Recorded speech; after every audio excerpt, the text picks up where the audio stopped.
From the OGS studios in Miami, Florida, it's the Obsolete Gamer Show. I saw a lot of reaction to that online, and I thought, well, that's got to be a joke. I mean, they already gave him Daredevil, and that bombed. I don't think it was as bad as everyone said, but, you know. I mean, there's no darkness in Ben Affleck. There's no darkness there. He's married to Jennifer Garner. He makes mediocre movies, and everyone tells him he's the greatest thing that ever happened. He's mediocre. He's bland. He's always been mediocre and bland. And when he knows it, he's great. And when he tries to be something more, it's a disaster. I thought Argo was really heavy-handed. Yeah. And I thought he wasn't an engaging enough lead. Is there, as far as screen acting, is there someone that, if you could pick anyone to work with on screen, who would that be? And don't say Ben Affleck, because now that ain't happening. Welcome to GPS, the Gamer Profile Show. I am J.A. LaRock, and I'm here with Ignacio. We're here with a brand new show, and we're happy to be here with Derek Smart. He is the president and lead developer of 3000 AD Incorporated out of Fort Lauderdale, Florida, just a little stone throw away from Miami. Derek, thanks for joining us today. How are you doing? I'm good, thanks. Glad to be here. All right, so today we're going to be talking about a lot of things because this man has been very integral in making a lot of great games, independent games, games that you've played before, at least hopefully you've played before, and if not, you should go back and play it.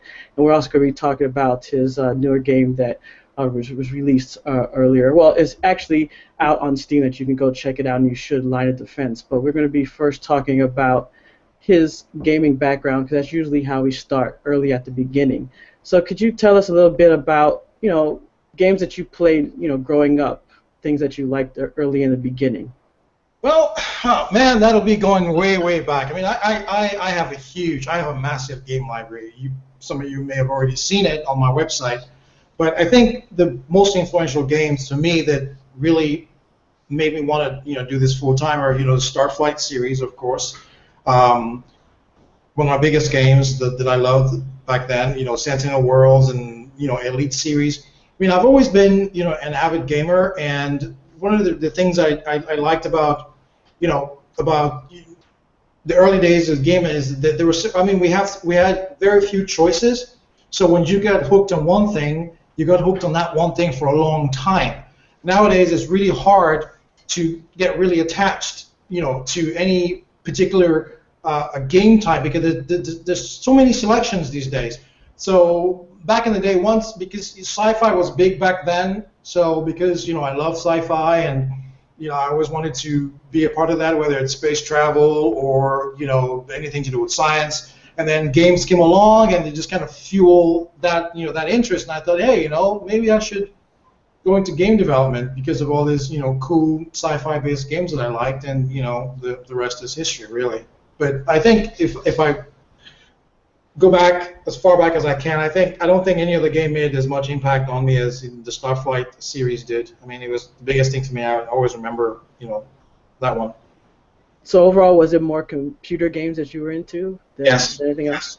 Yes. I never really. To be honest, I was never really into the whole tabletop scene. Everybody, board games are one thing, but I don't know. There's just something about board games that doesn't, draw me in, as it were. I mean, I have friends who play them. I have lots of friends who are avid gamers, tabletop games. But mostly it was, for me, PC, and of course, way before the PC, you had, Spectrum and, every other console there was.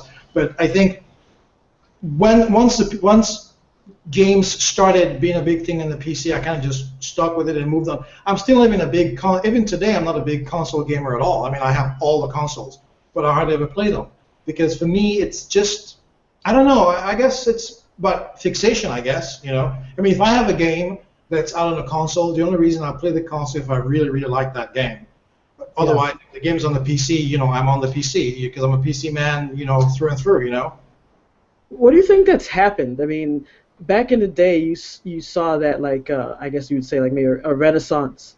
And Ignacio and I have talked about it, where you had that, where with PC games, you just could delve into it a lot more than you had with console games. And I love console games, too. But you had these games where you could play these battleship games where you could have someone who was like really into those war type games, or like a TIE fighter game where you could really get really deep into flying the ship. And then all of a sudden, the console games just came out, and people said, you know what, you can still get these great games for PC, but it's like people want to take a back seat. In your opinion, with all the games that you've developed and that you've worked on and have your own company, what's your opinion on that divide that came where people just said, hey, I want to go towards console now? I'm just going to say it. I think people just got dumber and lazier. That's really the long and short of it. I mean, let me put this into perspective. One of the games that I like next to Starflight, the Starfleet series, you guys might be familiar with it. The manual is this big, okay? Then they have a quick readme that's this big. In fact, hang on. And that's the quick readme. There's no such thing as too long didn't read with old manuals. See, I actually had it here, and I took it in the back because I was looking something for reference. But anyway, when you have a game where the README is a book all by itself, then the manual is like this, then to get it started, you have another one that's like this, you know you're in for the long haul, okay? Oh, yeah. In those days, I mean, you actually had to read something. I mean, who remembers the old days of copy protection? You had the whole, you had the wheels. The wheels. Open up the manual to this page and this line page up and that the letter. what's the letter here? What's the character? You know what? And that was the fun of it. That was the whole excitement of getting. I mean, you get a game in your hands and you pop up the box and everything just falls out. I mean, you don't go, oh my God. You go, whoa. And you're reading manuals for like 2 hours before you load up the damn thing. But nowadays, and then. What really happened is games went from being fun to being about money. Nothing wrong with making money. But as soon as people figured out that, hey, this is going to get a big deal, it became what happens to everything. Once everything becomes mass-produced, people find a way to whittle it down. So we started this, everybody saw this coming. You started from manuals being this big. Then our friends over at EA, they started this whole crap with Activision and all them guys. The manual started going like this, like this, like this, like this. I mean, the last printed game that really had anything called a manual, who can tell me which one that was? It was a flight simulation game. Yeah. Falcon 4. Oh, no, yeah. The manual was this big. The folders. Yeah, there you go. Full binder. This big. Now, that was the game. So then what happened? People started thinking, well, we can make games easier, simpler. So they started putting manuals on PDF. Then you started having where they'll give you a box for a game, a box this big, with one slip of paper that's no bigger than this sheet, how to install it. Okay? So guess what happened? It kind of caught on because what? People kept buying the games. All of a sudden, guys like us who grew up with these manuals and the box and having something tangible, something you could hold on to, all that kind of started getting swept out of the way, which, if you think about it, it's progress, right?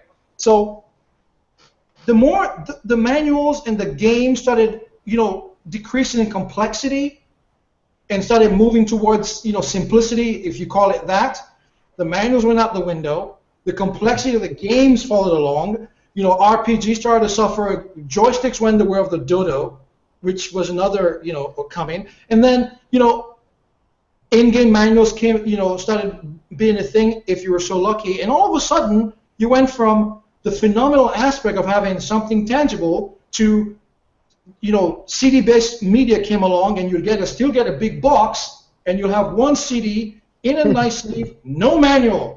Have fun for the same price. So, and people still bought these games. What happened is the more we got older, some of us who started, early, the more we got older, okay, and the curve goes this way into our expectations. It's like the curve for the people who came where we were started going this way.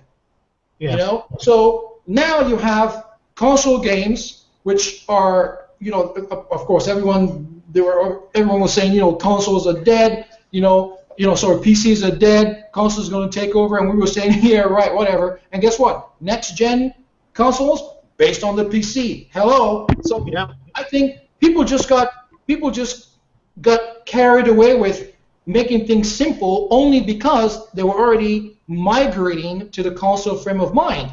Unfortunately, they took the PC along with it. So we lost all those tangible. We didn't lose the games by any chance. I mean, the games are still there. I mean, we have all the SQLitis going on, but we lost a lot in that transition from high-end complex PC. I'm not saying that we should always have high-end complex PC games. I'm just saying, why can't we have both, okay, and keep it level? But even now, you ship a game. Ask those guys who are still making flight simulators. You ship a game, only the hardcore gamers really care about having to load up, a whole sheet of paper on the printer to print a 120-page manual for some of the flight simulators still out there. So everything just got kind of, went that way, and we lost all the PC legacy. We ended up in the console, and it's not going to turn around. Instead, what's happening, like, with this Alienware and all the other companies, everyone's now trying to find a way to shove our PC into a console form factor as they move along with the whole, simplicity thing going on, not forgetting that, hey, something's got to give. Who remembers what the Steam box was? Yeah, exactly. Yeah. So the more we gain without paying attention, the more we lose. And there's no win-win. So I think a lot of things just went away, and I'm not very happy about the direction of it because it makes things more difficult from the game development perspective. I mean, right now I'm doing a huge MMO game. I'm scared stiff. The manual is more than 10 pages already. My games have always had a huge manual. I mean, right now it's 10 pages. I'm thinking, great. I get to page 11, everyone's going to start bitching and moaning about it. So could you tell us about that for people that know, like with the games? What was the main focus with your company as far as the games that you wanted to create, starting with in the beginning? Well, for me, I've always said that I never want to develop a game that I don't want to play. It's never been about that. So because I go way back to when games had a lot more substance in terms of invested time. I'm not saying games today don't have that. I'm not saying back then there was a lot more invested because there are very few games back then. There's so many now. It's very hard to really get stuck to more than one or two. Back in the day, you could get stuck to 10 games because it's they're few and far between. They don't come out as often. You don't get a game. You don't have 200 game releases every year. So for me, what came along the way for me was, if I'm going to start making games, it has to be based on games that I want to play, and I want to design it for people who are like-minded. The guys who like to read the guys who like to read a manual. The guys who want to work their way through things. And I've kept at that, which is why the people who love and buy my games, who keep buying them, who keep me in business all these years, are the people who started with me from the beginning, because they know what to expect, because I'm never compromising. Nothing's changed. And those who keep complaining about how complex my games are, or some who say they're buggy because they for whatever reason, we all have that, they kind of, went along the way. Some came up, over the years, some people came on board and stayed. But attracting the modern day, the current day gamer has been a difficult climb, because there's really no way to convince them that this is the kind of complex game that has everything you expect from a game, when they can have it easier, simpler, and perhaps more fun by playing a different and a smaller kind of game. So this is the reason why those flight simulations, nobody's making them anymore. Because even though the market is there, it's not large enough to sustain what you're doing. But I've been lucky, thank God, I've been lucky that the people, the fan base that I have, because I've stayed true to them, they keep buying my games. If I stopped doing that, I'd be out of business, because there's no way I could curate a fan base that's as avid as people who started out with me. Do you see what I mean? That's what I've been, balancing, and that's why I've kept with my complex games and not making any compromise whatsoever, because I can't afford to do that. Now, as far as the correlation between, I guess, maybe the media, and when I say media, I mean like the larger sites, like maybe a IGM, a GameStop, where people are used to just seeing the AAA, like just the same games over and over again. And you know that, unfortunately, a lot of gamers will, especially today, gamers will get just trapped in the same games. Everyone's talking Madden, Call of Duty, whatever, and it's harder to break through to a lot of indie titles or games that will have the meat, the real games that people always claim that they're looking for.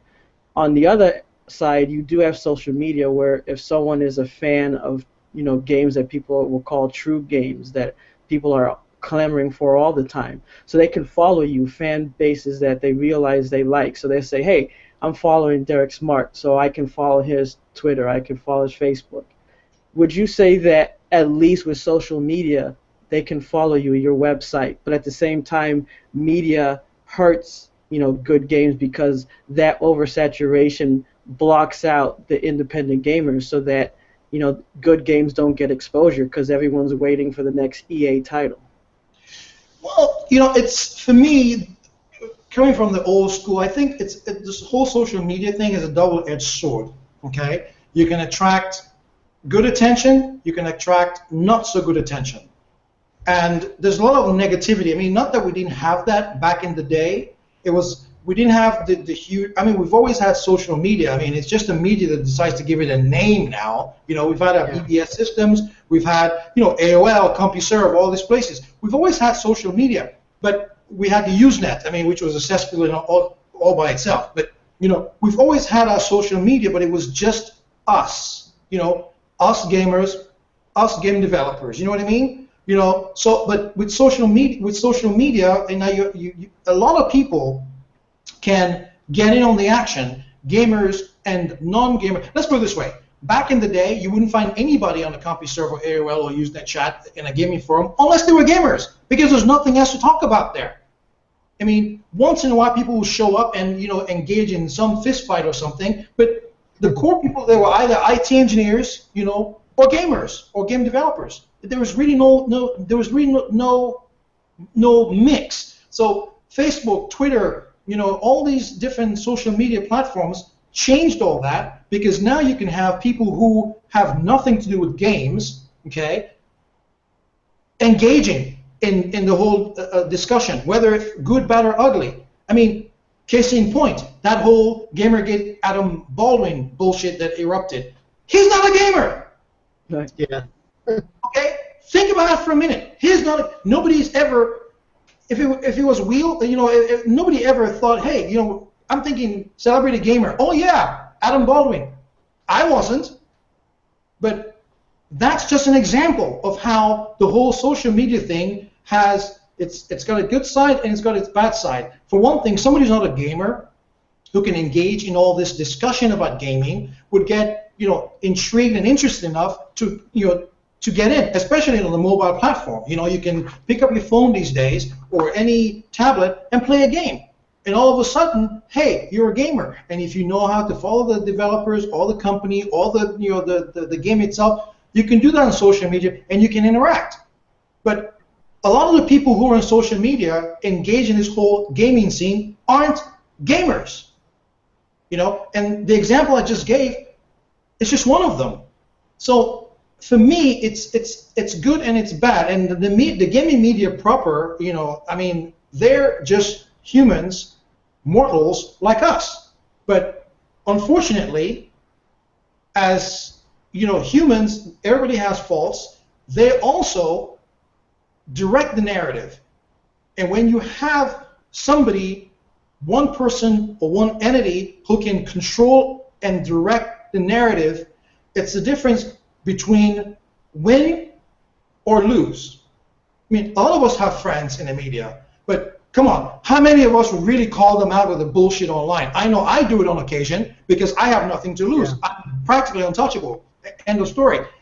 Everything can be said about me has been said. Didn't give a shit that. Everything that can be done to me has been done. Didn't give anything then. So for me, I take it, this is my world. I created this. We all play in it. It's what I make of it. But a lot of the times you find the gaming media in particular, you have the good guys, you have the bad guys. These guys shape the narrative. Whether they're doing a really good review of a game or they're picking somebody to slam this week, Yeah. it's very disturbing. It's disturbing. And we complain about politicians all the time. I mean, I make fun of the GOP all day long. The thing is, it's scary when you think about the fact that no matter what the influence is, if it's down to one person or one publication, the danger is there. Fox News, they lie all day long. They're still out there. They still have jobs. We have the same problem in the gaming environment. And it's worse now because social media allows a lot more people, gamers and non-gamers, to congregate, to focus and to hone in on specifics. Look at, again, unfortunately I have to bring it up. I don't want to, but I'm going to. Gamergate. Nothing to do with games. Yeah. Nothing to do with gamers. But for the past 2 months, it's been dominated. It's dominated our news sphere. Everyone's in on the act. Radio stations, TV stations, shows. Everybody's nothing to do with gaming.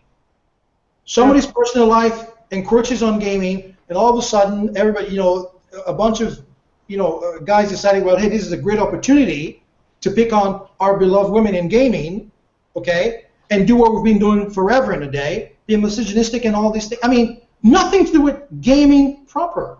So that right there is my classic example of how dangerous it is, social media is, for us as gamers and game developers. Just the other day, just yesterday, I saw something about, Brad Wardell, over Stardock, and getting into something with Jim Sterling. That's the danger.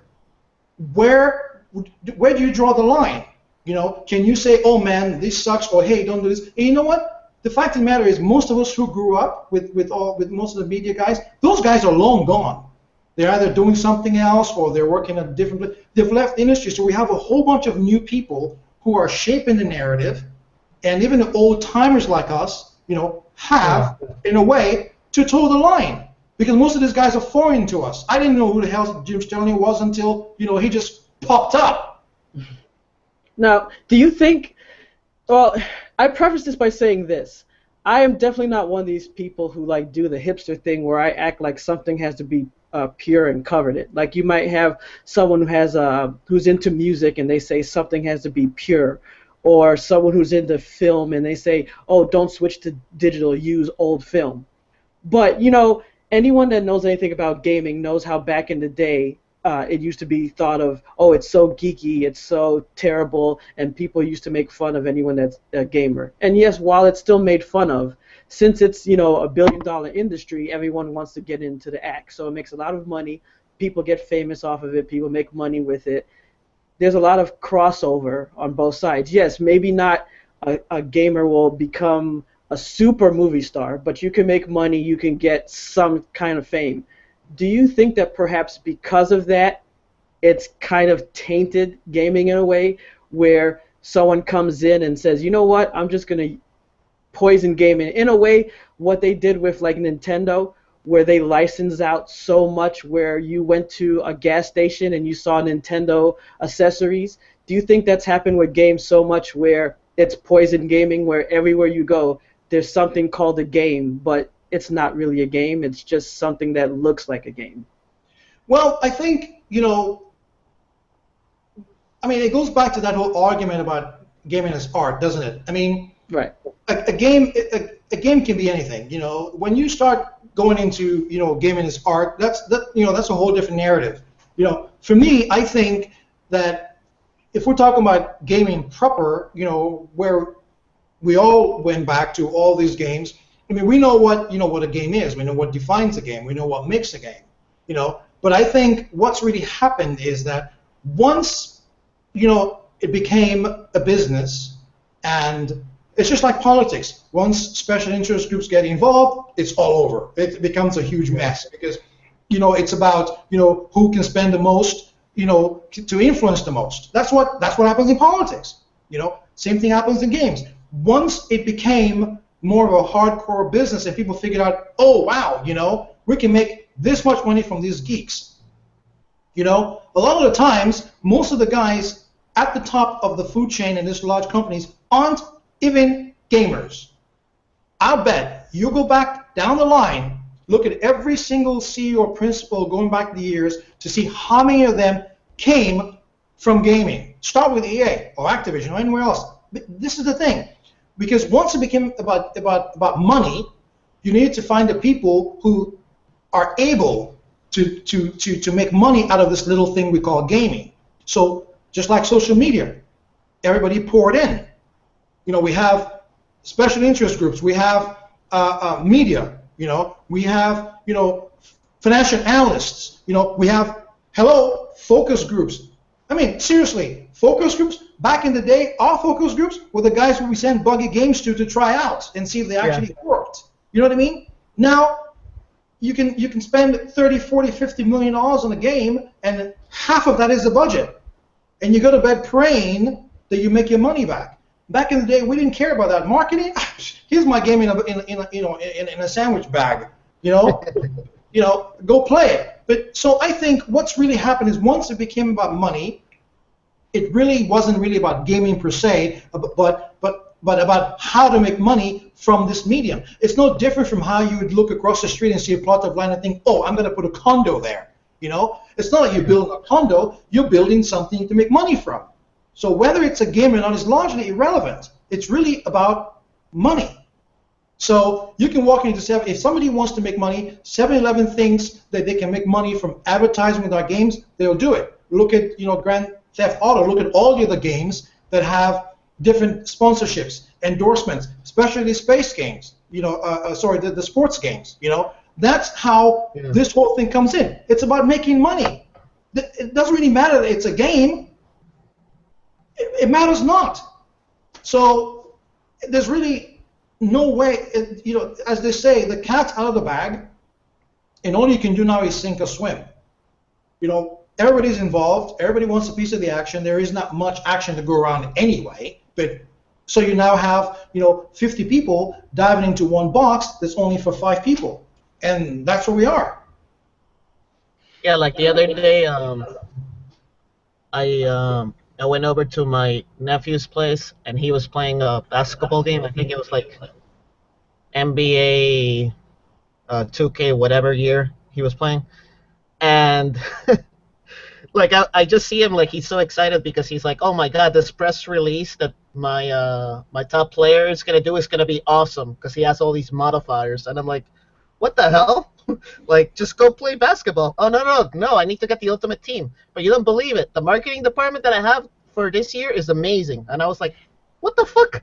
This kid's playing like a business simulator. Yep. And I was kind of surprised that like such a mainstream game had that, but at the same time, I was kind of like thinking like, I remember playing like Double Dribble on NES. They didn't have that back then. I gotta get my marketing level up. Yeah, let me study some real marketing knowledge just to make sure that that hooker that my basketball player killed, that's fine. No, I covered it up. Oh man, I wasn't able to get free from that scandal. I didn't get my marketing guy up. Oh well, it's gonna lower his price. I can sign him up for cheaper now. It's crazy, man. It's absolutely crazy. I don't even know. I definitely want to ask you about the Line of Defense MMO, but right before I ask you that, I just want to ask you, out of all the games that you worked on prior, was there one that maybe was had a special place overall, or that you had the most fun working on prior to this one? I'm going to give you the corny answer of my very first game. The original Battlecruiser 3000 AD is near and dear to my heart because for me it was a labor of love. Something that a lot of people really couldn't relate to. I mean, I have friends today who are with me from back in the day saying, man, I don't know how you stuck with that. The fact of the matter is, as a creator, we're all artists in a way. Nobody wants to see, their baby go out, in a bad way or get received in a bad way. And because that first game was, for me, with all my inexperience at the time, making that first game and all the stumbles and the pitfalls, I think that first game is still near and dear to me only because it taught me a lot of things about myself. It taught me, the limits that I could push myself to. It also taught me a lot of, humility, because back in the day, you're a game developer and some magazine puts you on their cover. Next thing you know, out of nowhere, Derek Smart shows up. It gets out of control. It goes to your head. Ego takes in. Common sense goes out the window. Along with everything else. But the more I dealt with the fallout of that first game, regardless of whose fault it was at the time, the more I looked at how things went, it also helped me, pave a way that I could do something differently. I could have quit and gone back and done something else. Left the industry completely. Most, as you guys know, most people never get a second chance. I mean, I've done 17, 18 games today. Simply because that one game for me was my trial and error, and I knew that by sticking with it, it would shape what I would do. As corny as it sounds, the fact that I'm still here is proof that, as corny as it sounds, it's a reality. Because if I didn't learn from those lessons, I wouldn't be here. So that first game is still, dear to me. I look at it every now and then. As you guys probably know, even though it was released incomplete, I finished it on my own dime. I released it for free, and that gesture of goodwill, I think, went a long way because a lot of people who read all the bad stuff about it, that didn't get into it, finally got to play it and go, you know what? Hey, there's something here. Even though it wasn't perfect by any stretch of the imagination, the humility of, what, guys? I'm inexperienced. This is what happened. This is what I've done. Check it out. Be kind, kind of thing. That the funny thing about that first game is that it's like I lived in a parallel reality. On one side, I was dealing with all the aggression and the online abuse and everything else, and on the other hand, back here behind the monitor, I was dealing with the whole depressive aspects of going online and seeing people trash your hard work, But I was still, as I think about it, that mad scientist going, ha ha ha ha, I'll show them, That's pretty much what it was about. So it's always that first. For me, it's still that first game that paved everything for me. You want to know something? I actually bought that game, and I was trying it on my brother's computer. You're not getting your money back. No, the CD drive failed for some reason on that, and I took the computer apart and I threw away the CD drive, and I had to buy another CD drive. He was so mad at me because he thought I broke it with that game, so I had to buy him another drive, and he was mad at me for like a while. I have nothing to do with it. No, I know, but it was just... We're going to drive up there, no, and we just want you to sign the box. How about that? No, but here's the fucked up part. It worked on my computer, so I was like, well, not my problem. Oh, well, it was the kid's fault then. Yeah. No, but it wasn't his fault, trust me, because my dad would just buy him whatever was on sale. Whatever part was, what's this, a 2X CD drive? Whatever, that's enough. It reads everything, right? A lot of people did upgrade just to play that game, especially after I fixed it and released it for free. And then once Interplay, got involved, and Interplay said, hey, we like this game, we're going to, publish version 2.0. Can you get it done? I'm like, yeah. A lot of people upgraded. When Interplay, I think, I actually, the fact that game went on to spawn all the other games was largely in part that, Interplay, Phil Adam, an old friend of mine who used to work there, felt that, they could do something with it, give it a second chance. Everybody deserves a second chance. They gave me a second chance. The game went out there in retail, and it just took off from there, and I just, took it along. But yeah, that first game, it's near and dear to me. And of course, I'll always be the Battlecruiser guy. So you can't run away from that. And that's the version that I had, the Interplay one, the blue box. The 2.0. Oh yeah. You came in way after the Firestorm, dude. Yeah, I remember because I remember when it first came out, and one of the people that used to work with at Alienware was telling me he was mad at that game, and I was like, what the hell? Like I played it, it worked fine, and he was like, no, you don't know 2 what you're years talking after. about. Yeah, that was 2 You years don't know what you're after. talking about. He was so mad at me because I liked it. Yeah, that brings back that game brings back fond memories, my man. And you know what? To be honest with you, if I had to go back and do it all over again, I'd do the same damn thing. I'd start from scratch, fumble my way through it. I mean, look at it. These days we have early access. How different is that? We have games being released in beta. We have games. People asking for money before they even do the first line of code for a game. Think about it. It's kind of full circle, isn't it?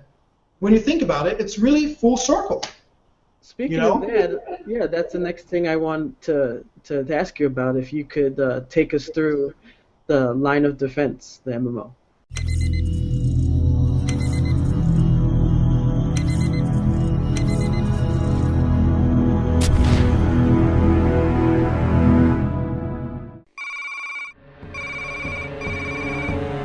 Crater, I have a mission for Razor Team. Are you familiar with Illyrius region? It's a backwater planet in a backwater system that Galcom used as a staging area, but we decommissioned the starbases and space stations years ago. Most of us forgot about it, but not the insurgents. The GCV Starguard carrier is patrolling the perimeter. Board it, take control, then use the ship to get to Archangel Station. Galcom fleet is moving into position for the assault. Use the Starguard to burn a hole through their defenses. Our best shot is to strike the insurgent forces on Lyrius before they can coordinate a defense. Taking cover. We've also provisioned MASH with a medical CTC. Just don't forget to take a medical kit with you, just in case.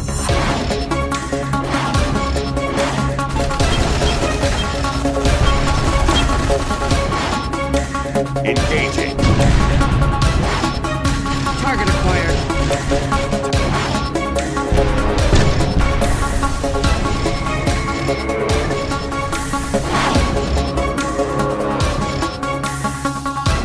Acknowledge. Order Taking retargeting. cover. Entering vehicle.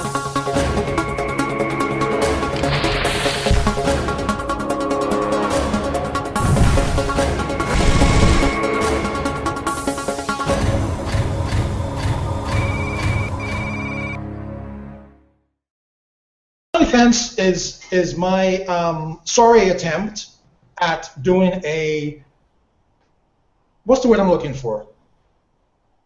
A player-friendly mass market game. I mean, it sounds like a lot of bullshit. It probably is, but that's my attempt at, making a game that's not. It's even though it's huge, it's massive, it's not as complex. It's easy to get into. It's easy to play. It's not a dumb game, but you know what?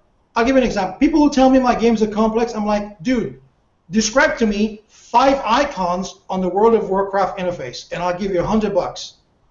That's usually my argument. So Line of Defense, what I did with that game, I got tired of having to spend a few $1 million and doing a new game every 2-3 years, and hoping it does well. Good faith can only go so far. Even though I have my install base, and I trust those guys, trust doesn't pay my bills. So if I spend all this money making a game and I put all my eggs in one basket, saying, I know my install base is going to buy my game, so I keep doing it. That works only for so long until it doesn't work. And when it doesn't work, you're out of business. And that can happen very, very quickly. So I looked at how the industry was going, and I thought, you know what? Maybe it's time to stop taking these risks where you spend all this, a couple $1 million on a 2 or 3 year game, hope it makes its money back, and then you go do it all over again. What happens when these guys get older? They have kids, they get married, they have different interests. What happens then? Well, don't look very far. RPG games are not as big as they were in the past. There's few and far between. flight simulators are gone, just gone. Yeah. And when we look at the trends, everything's trending. They're going in a different path. So I thought, what? Maybe it's time to look at something. Look at it a different way. Go the software as a service route. Take the best of my games, the best of what people are looking for. Do a nice design. Don't dumb it down to the extent that you're attracting the wrong crowd, because that's also a bad side. You can modify your game to such an extent that you lose half your install base who have been faithful. Then you gain a whole bunch of people who are as finicky as ever, which are gamers, who are going to bail any minute now. And when gamers today bail, they bail. They don't just bail in the night. They cuss you, swear you, email you, Skype you, then bail and take their money with them. So it's not a matter of, hey, I like the game, but I think we should break up. I'm gonna play something else. It's like, and then they're gone, and then they take all their friends with them, and it's these loud guys who make the most noise, and all of a sudden you have a problem in your hands where you've now banked on the wrong people, and now you've lost half the people you relied on. So I figure, what? The best way to do it is split it down the middle. Don't make it too complex, but keep it interesting enough that the people who are used to your games know what to expect, but also cater to those who want to come in who don't even know who the heck you are, but do want to play this game, but they want to play it in an environment that makes it easy for them to get in and get out because they're already used to it somewhere else. So that's how I came up with Line of Defense. Anybody who plays my previous games and plays Line of Defense will immediately see my signature, because nothing is as simple as it should be. Now, I know that there was an issue with Steam early as far as the release. Can you tell us a little bit about that? Because I know that there was talk about that where the game had a couple of issues. Well, it was actually a mistake. I'm not going to go into any details that I haven't gone into right now, but it was flat out, it was just a mistake. What I wanted to do was this. Everybody knows how super expensive it is to build an MMO. I can't even begin to explain to you how complex it is. There's a lot of, outside of doing the game, there's a bunch of back-end services that you need to build. And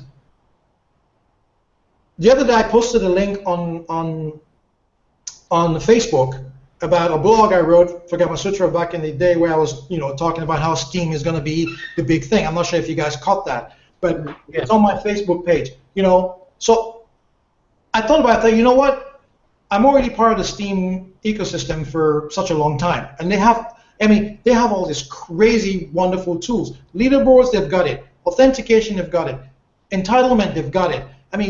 Every single thing you can think of, Steam has it. And I'm going to admit, it's scary to be tied to one ecosystem. For instance, Steam can pull your game anytime you want. Apple can pull your game anytime you want. Microsoft can pull. This is the bed you lie in when you've made it. So I thought about saying, what? I've been doing this for a long time. I've got a good relationship with these guys. I'm not going to do anything that's going to jeopardize that, because I just don't do that. The relationships I have with the business people I've had over the years, I maintain them. I nurture them. That's why no man is an island. That's why I'm still here. So I figured, what? As risky as it sounds, maybe this is the bet I need to make and use all the Steam's services, multi-million-dollar stuff I don't have to build, and that I don't want to build. So I looked and I thought, what? They have this, and this. Okay, we don't have to build this. We don't need this. We don't need this. And it was just an easy decision. So I thought, what? Okay, my game is always funded. Don't need the money. It was never about money. I thought, but the only way to use Steam services is to release the game on Steam. And the only way to test those services is to release the game in some form. And luckily, a few years back, Steam came up with early access, which was designed specifically for that purpose. So I thought, okay, great. We're not going to offload the entire game onto Steam, because guess what's going to happen? A bunch of gamers, You're going to get in there with weapons of mass destruction. Nobody's going to care that you can fall off the world. Nobody's going to care that there's a floating barrel down the hall. Nobody's going to care that there's a seam in the terrain or the texture zone match because they're going to be running around with weapons of mass destruction. Someone's going to run into the server, jump in a vehicle, jump in an aircraft, go do all kinds of things, and leave. You'll have 100 people. Any developer will tell you this. For almost every 100 people you have, maybe only 1 or 2 report any bugs. This is the reason why, no matter how long games are in beta, they will always ship with the most obvious bugs. Because all this nonsense about, oh, let's do an open beta test, is just that. It's nonsense. It's not foolproof. You attract the wrong people. All you're doing is give people a free game to play until they get bored with it. And then by the time the game is final, they're bored and moved on, or they've seen all there is to see. It's a very dangerous, and slippery slope. So I thought, okay, here's what I'm going to do. I'm going to take the game. We're going to lock a whole bunch of things out, disable a whole bunch of things. Whatever is completed is locked. We're going to release it on Steam Early Access. We're going to use all Steam's backend stuff, to test it. That's going to be our open beta, because that's the only way to release it on Steam and use their backend services. So we released it. We did all the releases, tested inside and internally. But here's the problem: when you put a game on Steam, you can only do it in 2 ways. One is ready to release. Steam is the one who gets to flip the switch, not you. You upload the game, and your Steam account manager gets to flip the switch when you tell them, hey, it's live, ready to go. You've done your test. Steam doesn't care about what you've done in your back end. You will tell them, flip the switch, they will flip the switch. That's how it works. Okay? If you're in early access, it works the same way. So now you're going from early access to release. That's 2 switches. You upload the game, 1. You tell Steam, okay, this is the final release, or this is an early access. And to set that early access flag, Steam has to do it. You can't do it. It's not something we have any control over as developers. But the problem for us and the other games that it happened to is that, as super cool as Steam is, it still has a few little gotchas that somebody has to be paying attention before something's, so something to slip through. Okay, the game is free to play. So once it was released on early access, that free to play flag was flipped. Yeah. So it's now out there. Everyone's got access to it because it's a free to play title. We didn't even know about it until actually I caught it when I went online and thought, wait a minute, hang on.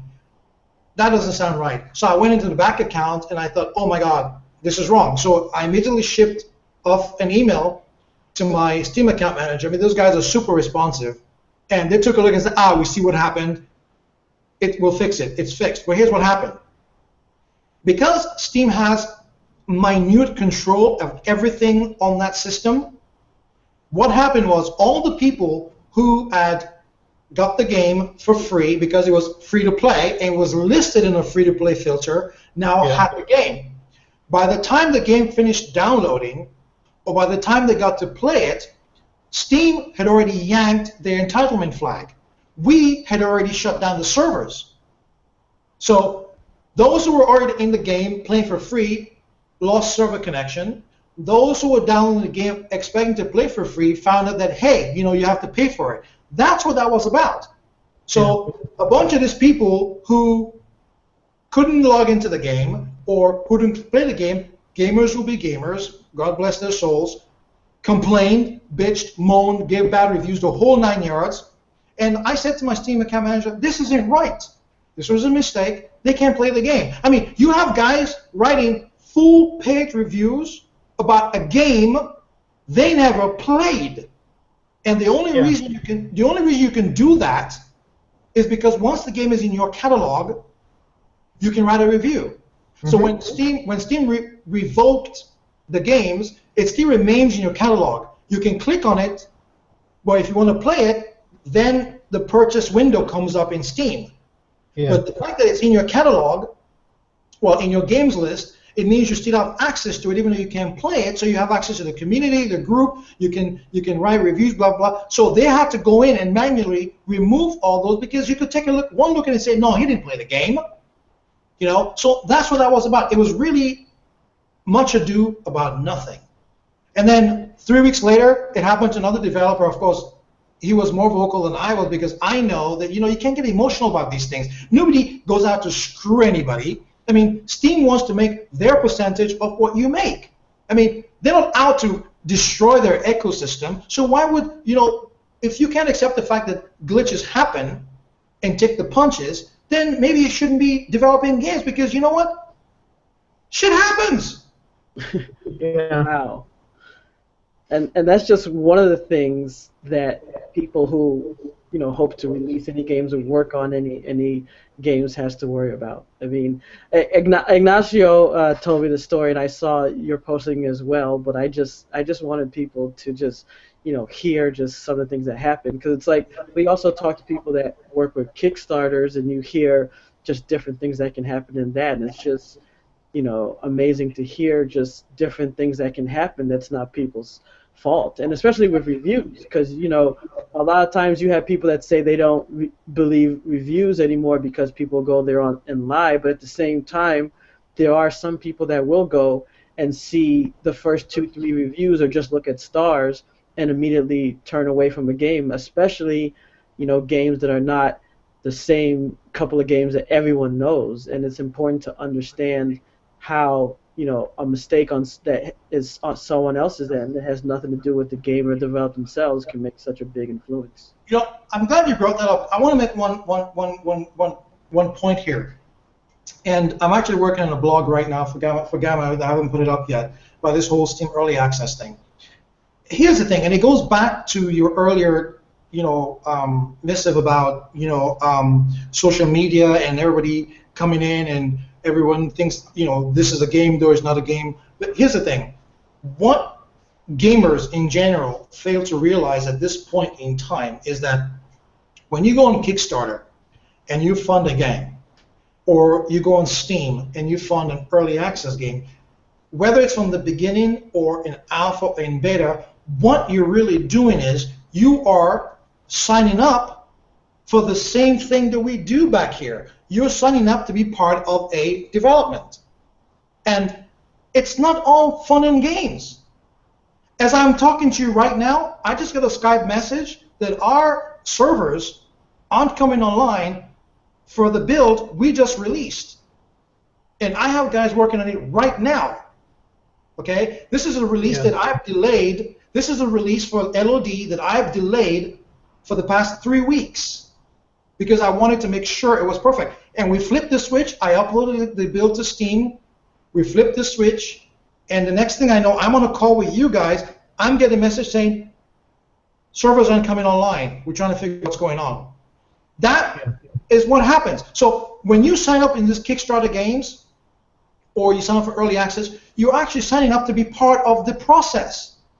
And that process has good and bad. Some days we as developers can go for days without a workable build. It depends on where we are in the development cycle.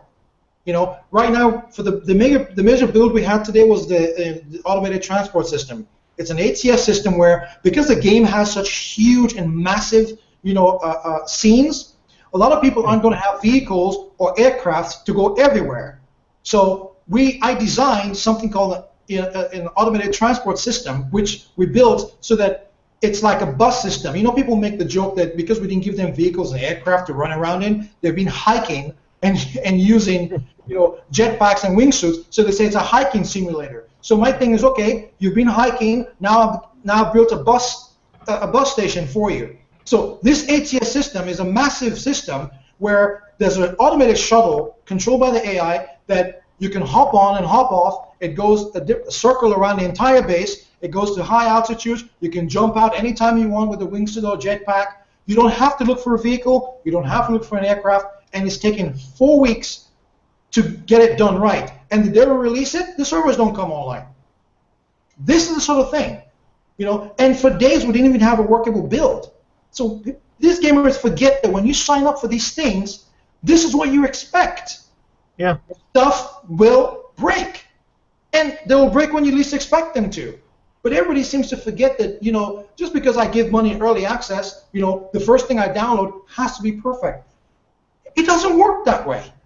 Because game development is a process. You're either part of the process or go take your money and spend it on something else. There's no in between. Yeah, No. they don't take into account that when you're. I mean, look at a modern game. Look how big a modern game is. Look how many variables you have. Like if you were to compare it to a car, you would be like, look, I'll let you drive this car that's a prototype, but it's a prototype. It's not a finished product. So like, let's say for example, it's like, okay, I want to drive the prototype. Oh look, it just doesn't want to start. So what is it? You better get a screwdriver and fix it in 5 seconds because I want to drive it right now. And it's like, well, it turned out the battery's dead. Okay, let's change the battery. That's going to take us half an hour. No, I want to play it right now. I want to drive it right now. Well, real life doesn't work that way. Yeah, exactly. So one of the things I wanted to ask you, I know that you got to get going, but because I love this game back in the day, I never knew about this story, but and I just want to make sure because I looked at a bunch of things, including your site, but this I saw for Wikipedia, and I know it can be sketchy sometimes. But is it true that you back in the day was trying to purchase the Free space? Yeah. And if you could tell us about that, like how that went down, because I love that game. I'm curious. Here's the thing. And because I know this broadcast is going to go worldwide and blah, blah, blah, I'm just going to say it right now, I'm still trying to get those rights. In fact, I've been having discussions with one of the IP just this past month on LinkedIn about it. Here's what happened. I wanted to get the rights because I love that game so much, and I was very upset that Volition went their own way. The franchise kind of died. It's no different from all the resurgence right now of space games. So I thought, what? I'm in between projects. I was sitting there thinking, what am I going to do next? I'm thinking, another Battlecruiser game. Another Universal Combat game. I'm like, no, let's do something. I figured, if I went, to be honest with you, I had the most selfish ulterior motives imaginable. I figured, you know what? Okay, these bastards have been bitching at me for the longest time. And I know most of them like free space. Now, maybe if I went and got the free space title, and I did a free space 3 that's true to what they've been used to. It's modernized. It's supported. Maybe that'll earn some goodwill. Okay, and then I give them free space 3. They get all happy. I don't screw it up. God willing. I get some goodwill from there, and those people come back and say, hey, you know what? Hey, that crazy guy who did Free Space 3, he's got a new game coming out. Let's go and take a look. For me, even though it would have been a multi-million-dollar gamble, we spend that much on marketing anyway. That was the thing. So somehow, I don't know how it got out. As is expected, a bunch of people were like, don't let him get his hands on it.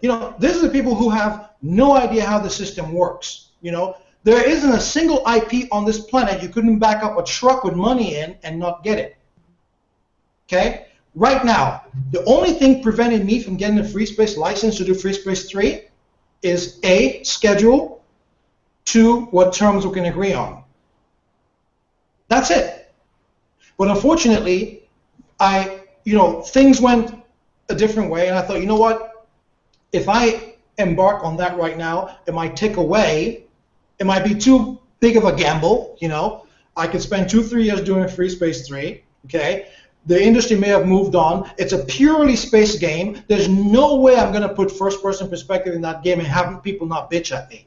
Okay, so they would expect. You see, this is the thing. As a franchise property for Free Space 3. People who are near and dear to that game would expect more of the same, but modern. Okay? Yeah. Now, did I want to put $4 or $5 million into a game like that, to be honest with you? No. I don't. As a market, look, I spent a lot of money doing Line of Defense game tactics as a marketing spend for LOD. How it came out was completely unexpected. Those are the gambles that I take. But for me, that marketing gamble on Free Space 3, because I don't design games I don't want to play, even as much as I loved it, I don't believe that I would have been doing the game justice by just doing a Free Space 3, different story, nicer graphics, give people more of the same, a space game, by the way, and expect it to do well. That was really the decision. So I thought, you know what? I'm going to put it on ice for now. I went on to develop my other game, the All Aspect Warfare series, and right around the time I started thinking about doing Line of Defense, I thought about it again. And now the tactics is finished and out. We're working on DLC and Xbox One version, and LOD MMO winding down. I reopened those discussions about getting that a license because Elite Dangerous, Star Citizen. I figure, okay, hey, there's a resurgence of space games, so maybe now would be a good time to do a free space game that's true to the sequel without putting any other crap in it that people are going to bitch at me about. And if it's a Unity game and you stay, as close as possible, then you're on the all platforms. So that's what that was about. It's not like I didn't want to do it. It was just too much of a gamble, and I was just too scared that I might put something in it, that people may not want. I mean, the idea was I wanted them to be able to walk through the entire ship. Something I'm doing right now in LOD. I wanted people to be able to take the combat to the enemy, maybe on their home base, maybe just one or two of the planetary bases accessible. But guess what? The danger of that is people are going to say, hey, look, he's trying to turn it into one of his games. That was the danger of that. That's what discouraged me from doing it. That was primarily because I did not want to spend that kind of money doing the same game, but modernized as a space combat game and expect it to do well. It just wouldn't do well in this market. It just wouldn't. It needs more. So that's the story with that.